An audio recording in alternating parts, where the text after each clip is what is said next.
नमस्कार। मैं हूं डॉक्टर अन्नपूर्णा से और ये है सिक्स प्रैक्टिस सेट पेपर 2 के लिए, जो कि है BPSC assistant waste management officer exam से संबंधित। तो मैं शुरू करती हूँ।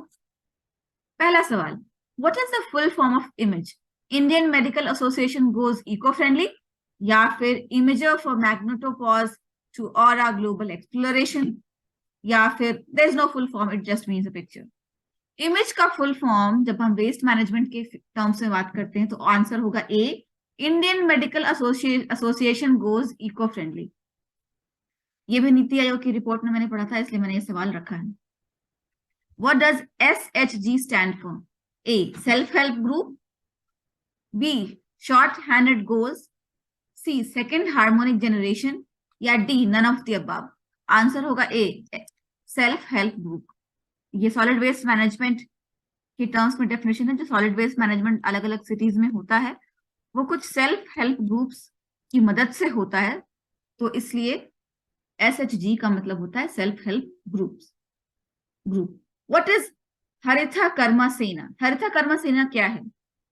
Option A, an SHG involve in waste collection in Kerala. Option B, a social philanthropic organisation. Option C, a religious group, या D, none of the above.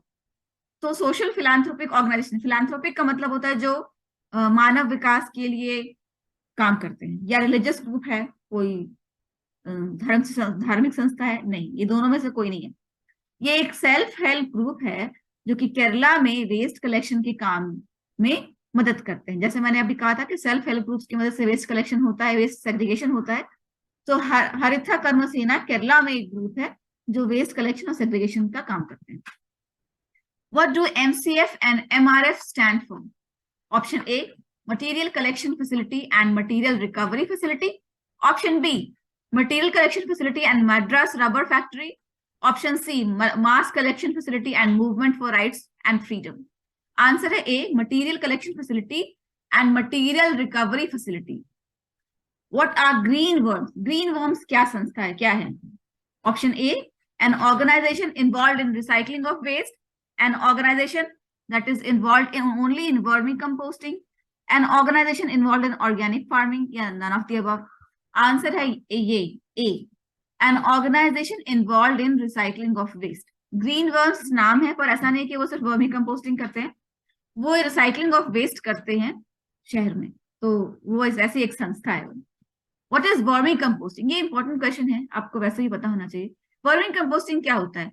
Option A, a method of decomposition of organic waste using earthworms, या option B, a method of decomposition of waste using microbes, या option C, a method of decomposition of waste using plants. Decomposition में होता है मतलब उसको break down करना, उसको तोड़ना। तो क्या वर्मी कंपोस्टिंग ऑर्गेनिक वेस्ट जो है उसको तोड़ने का, उसको डिकम्पोज करने का तरीका है। पर क्या उसमें अर्थफॉर्म इस्तेमाल होता है, या माइक्रोब्स इस्तेमाल होता है, या प्लांट्स इस्तेमाल होता है?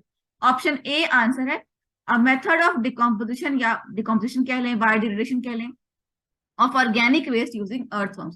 बेसिकली गोबर होती है, या फूलों का फ्लावर वेस्ट होता है, या किचन वेस्ट होता है, सब्जी वगैरह फल वगैरह का छिलके होते हैं, ये सब को अर्थवर्म्स की मदद से उनको डिग्रेड कर लिया जाता है और फिर वो बहुत ही अच्छी क्वालिटी का खाद बनता है जो कि मार्केट में महंगे दामों पर मिलता है। What does PRA mean? PRA का मतलब क्या होता है? Option A, participatory rural appraisal to know people's needs and address them. Option B, purported responsible address, या C, primary rate access, या option D, participatory rural assessment. तो PRA का मतलब होता है participatory rural appraisal to know people's needs and address them. हालांकि ये दोनों ही सही है, ऑप्शन ए भी सही है और ऑप्शन डी भी सही है, पर तो अगर दोनों में से कोई एक भी आपको ऑप्शन में दिख जाता है कभी एग्जाम में, तो दोनों ही टिक कर सकते हैं, कोई भी टिक कर सकते हैं। दोनों कभी नहीं दिखेगा, एक ही दिखेगा एग्जाम में। मैंने दोनों लिख दिया है आपको बताने के लिए कि दोनों ही मतलब होता है, पर ज्यादा कॉमन मतलब होता है participatory rural appraisal to know people's needs and address them, और कभी कभी पार्टिसिपेटरी रूरल असेसमेंट भी होता है। Question 8, what is EPR, extended producer responsibility, या इमरजेंसी प्रिपेयर्डनेस एंड रिस्पॉन्स, या एथिक्स एंड प्रोफेशनल रिस्पॉन्सिबिलिटी, या एनवायरमेंटल परफॉर्मेंस रिव्यू? तो EPR के फुल फॉर्म ये सारे ही सही हैं, लेकिन वेस्ट मैनेजमेंट के टर्म्स में वेस्ट मैनेजमेंट के टर्म्स में आंसर होगा ए, एक्सटेंडेड प्रोड्यूसर रिस्पॉन्सिबिलिटी, मतलब कि जो वेस्ट जनरेट कर रहा है उसकी जिम्मेदारी है उस वेस्ट मैनेजमेंट की तरफ, उसका यही मतलब होता है EPR, extended producer responsibility. Producer यहाँ पे वेस्ट प्रोड्यूसर है और उसकी जिम्मेदारी की बात होती है। Which of the following is currently the cleanest city of India, India का सबसे साफ सुथरा शहर इस वक्त कौन सा है इस लेटेस्ट रेटिंग में?